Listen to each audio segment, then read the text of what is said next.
का एक बाइट आया, उसने कहा भाई आपका ट्रम्प साहब गला क्यों खराब है, कह रहा मैं ईरानियों पे चिल्ला रहा था। तो अगर आप इन दोनों बातों को देखिए, बोलेगा ट्रम्प तो बकवास भी कर सकता, झूठ भी बोल सकता, बिल्कुल सही है आपकी बात। पर एक बात बताइए, जब मुल्ला मुनीर कल ईरान गया था, जिसके इनके साथ फोटो है, अराची के साथ फोटो है, मोहम्मद गिलाफ के साथ फोटो है, पर क्या मुश्तबा खमेनी के साथ फोटो है? नहीं। क्या वाहिदी के साथ फोटो है? नहीं। मुश्तबा खमेनी और वाहिदी के साथ फोटो नहीं है। अगर इतनी बड़ी डील या इतना बड़ा सरेंडर हो रहा, तो आपको लगता है कि क्या वो मुश्तबा खमेनी से मिले बिना हो सकता? अब अगर मैं पीठ हैसियत की बात मानूं, अगर मुश्तबा खमेनी तो इनकैपेसिटेटेड है, वो तो खत्म है, वो तो उठने के लायक ही नहीं है। तो मुश्तबा खमेनी की मामला तो हो गया यहां से खत्म, मुश्तबा खमेनी तो हो गया कैंसल, ठीक है जी। तो पर उसके अलावा कोई तो बात कर रहा है। There is somebody who is talking, it is not Mojtaba Khamenei, I am for sure. तो ट्रम्प की बात हो रहा हो, जब पाकिस्तानियों से बात करा, कोई बात करा, वहीदी है, कोई और भी हो सकता, वी डोंट नो, कोई तो है जो बात कर रहा। तो यानी कि जो मुश्तबा खमेनी की के हाथ में अली खमेनी से सत्ता गई थी, मुझे नहीं लगता कि सत्ता का हस्तांतरण हुआ, सत्ता का ट्रांसफर ऑफ पावर वाकई में हुआ। मुश्तबा खमेनी, अली खमेनी गए तो मुश्तबा खमेनी लगाए। वैसे दोनों जगह उन्होंने फोटो लगाई, मुश्तबा और अली खमेनी की। पुराने खमेनी को उन्होंने छुट्टी दे दी, अब इनका टाइम खराब हो गया। तो कोई रजीम चेंज की बात भी हो रही है। ब्लॉकेड ट्रम्प कह रहा कंटिन्यू रहेगा, ट्रम्प कहता blockade is more effective than bombing, blockade करूंगा बॉम्बिंग से ज्यादा इफेक्टिव रहेगा। और इस ब्लॉकेड के रहते रहते ईरान की जो करेंसी है, it has reached the stage of failure. जी हाँ, ईरान की currency has reached the stage of failure.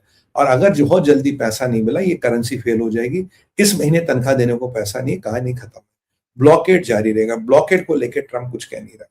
यहां जो तुर्किया था, या आपका सऊदी था, आपका इजिप्ट था, आपका कतर था, आपका पाकिस्तान था और आपका ईरान था, कहीं ना कहीं कह रहे लेबनान लेबनान लेबनान लेबनान। अब लेबनान में आपने सीज फायर कर दिया।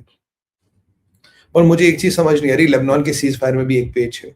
ईरान के लोग कह रहे थे कि भाई अगर लेबनान में सीज फायर हुआ तो इसराइल को बोलो वो जो साउदर्न पार्ट ऑफ लेबनान है उससे निकले। अभी बेंजामिन नेतन्याहू को ट्रैक करा था, नेतन्याहू कह रहे हम तो नहीं निकलेंगे। अगर हम साउदर्न लेबनान में बैठे हैं तो हम बैठे हैं भाई, हम नहीं निकलते साउदर्न लेबनान से। ये क्षेत्र हमारा, कोई भी टेरिटरी इसराइल छोड़ेगा नहीं। 10 दिन का सीज फायर है, बात बनी नहीं तो हम शुरू। ट्रम्प से सुबह पूछा, सर अगर सीज फायर में बात नहीं बनी तो क्या हो गए?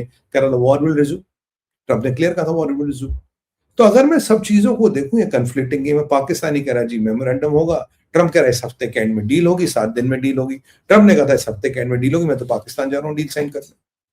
मतलब कोई तो गेम खेल रहा है यहाँ पे, कोई गेम खेल रहा है। It can be all a big game which might even blow up, knowing the notorious reputation of the Islamic regime, they can be in playing games. गोली देंगे फिर एक बहुत निर्णायक हमला कर ले, एक डट्टी मॉम चला ले, कुछ भी कर सकते हैं। मतलब Trump can even have a egg on his face, possible है। क्योंकि ये देखो, ये सुसाइडल लोग हैं, इनकी सुसाइडल टेंडेंसीज, उन्हें कुछ नहीं फर्क पड़ता, मर के मार के, they will go in even with the last man standing. तो ये जो डेवलपमेंट हो रही इतनी फास्ट पेसिंग है। लिंडसी ग्राहम कह रहा है कि जी करेंसी फेलिंग है, ट्रम्प खुद बात कर रहा है। ट्रम्प किससे बात कर रहा है? कोई तो है जिससे ट्रम्प बात कर रहा है, किसी तो है जो ट्रम्प से बात कर रहा है। तो चीजें जो है सार, it is very very complex. तो भाइयों, आप लाइक का बटन नहीं दबा रहे हो, जरा लाइक का बटन दबाओ। देखो ऐसे मजा नहीं आता यार, लाइक का बटन दबाओ जी आप प्लीज। टीम लाइक का बटन का बैनर लगाओ भाई। चलिए, आप लाइक का बटन तो आ जाएंगे, मुझे पूरी उम्मीद है।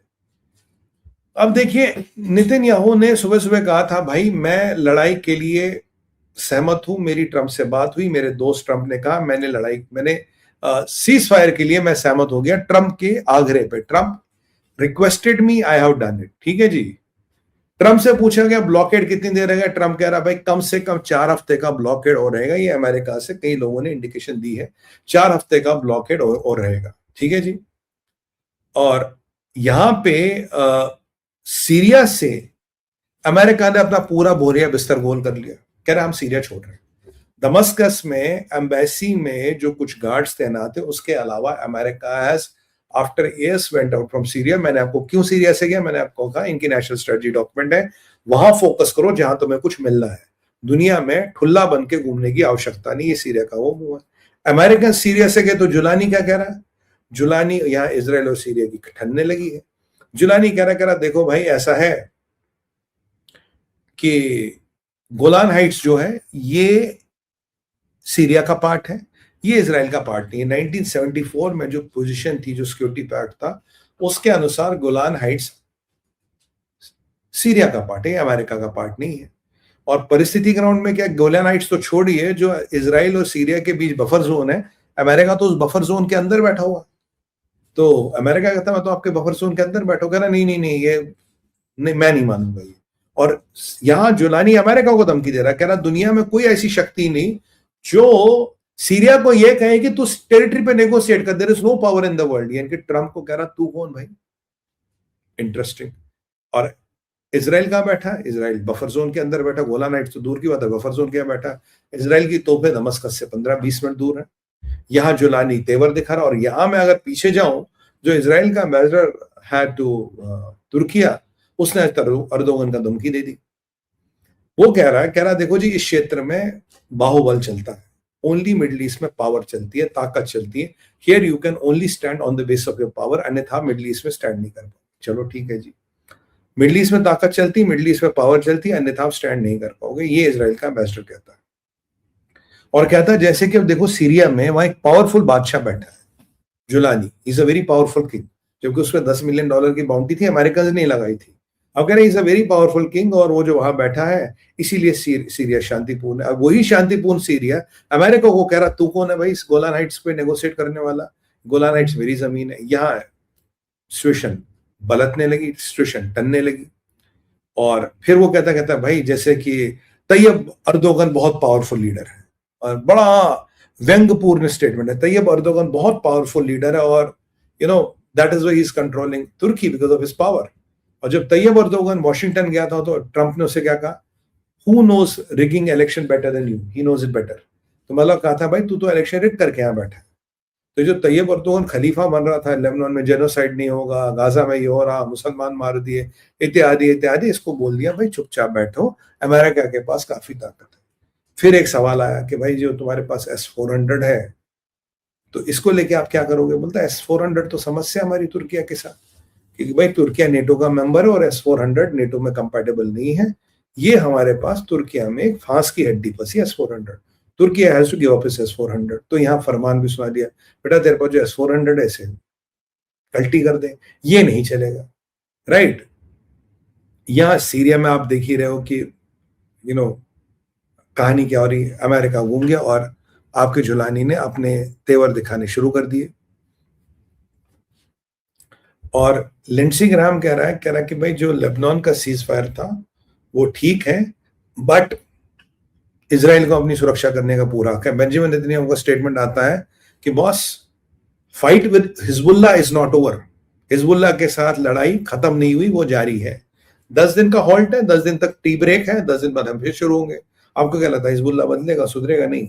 आज मैं देख रहा था हिजबुल्लाह के लोग जहां अभी इजराइल आगे नहीं जा रहा था, जिन इजराइल एरिया को इजराइल ने इवैक्यूएट करने के लिए कहा था, वापस आ गया। बट हिजबुल्लाह का सीज फायर जरूरी था ईरान की डील खींचने के लिए, हिजबुल्लाह का सीज फायर जरूरी था यूरोप को फेंकने के लिए डील से बाद, हिजबुल्लाह का सीज फायर जरूरी था ये जो मामा बन रहे थे सारे उम्मत के लोग, इनको बाहर फेंकने के लिए। बेटा तुम निकलो बाहर, तुम्हारा यहाँ फिलहाल कोई काम नहीं है।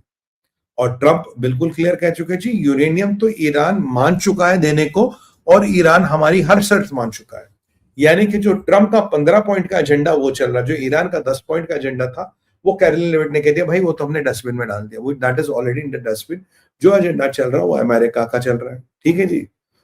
और सीजफायर को लेकर ट्रंप का कहना है कि अगर नहीं हुआ तो we will not extend the ceasefire, हम सीजफायर एक्सटेंड नहीं करेंगे। यूरेनियम आप देगा, इजराइल हर चीज मान रहा है।